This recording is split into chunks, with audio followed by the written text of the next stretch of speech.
и съм на 8 години. Сега ще ви покажа някои неща с обръч и накрая ще има малко изпълнение. Така.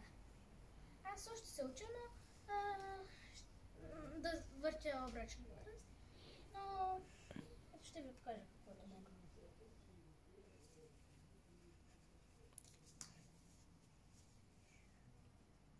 Ето така. Трябва да си разкрашите колкото ви е на нивото на раменете и левия крак малко по-напред. И тогава въртите тялото без дупето.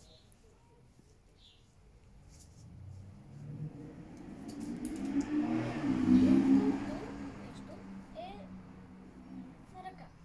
Това съм го показвала и в други видеа. Първо, трябва да се научите бавно така да въртите, после може бързо и после нормално. После е така и през цялото време и после и на другата ръка.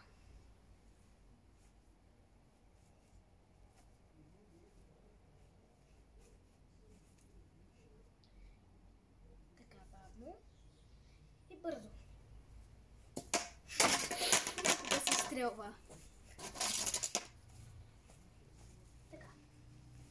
И после накрая може и да успеете да се научите е така. Първо е така може. После е така.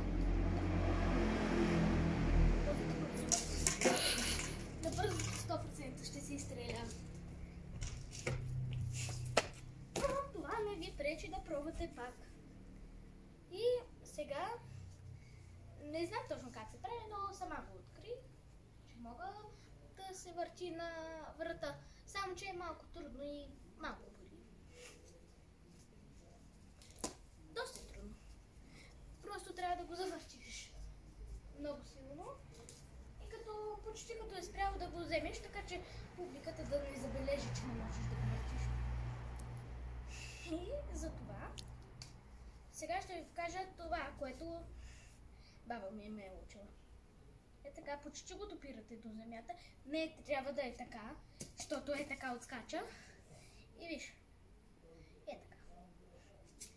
И в момента, който пускате, е така, всъщност го завъртвате, е така. Е така. Разбирате ли? И той така се връща. Но не е така. И не е така просто.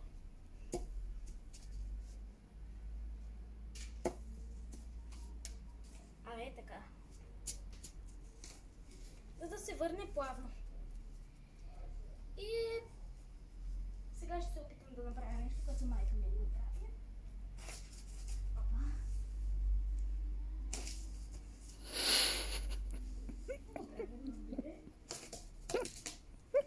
Почти успях. И сега ще излезе майка ми, за да ви покаже. Не, няма да излезе.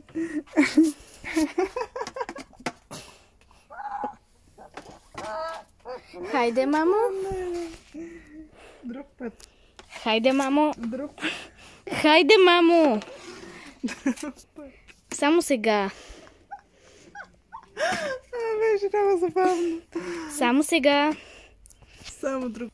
Добре, явно майка ми не иска.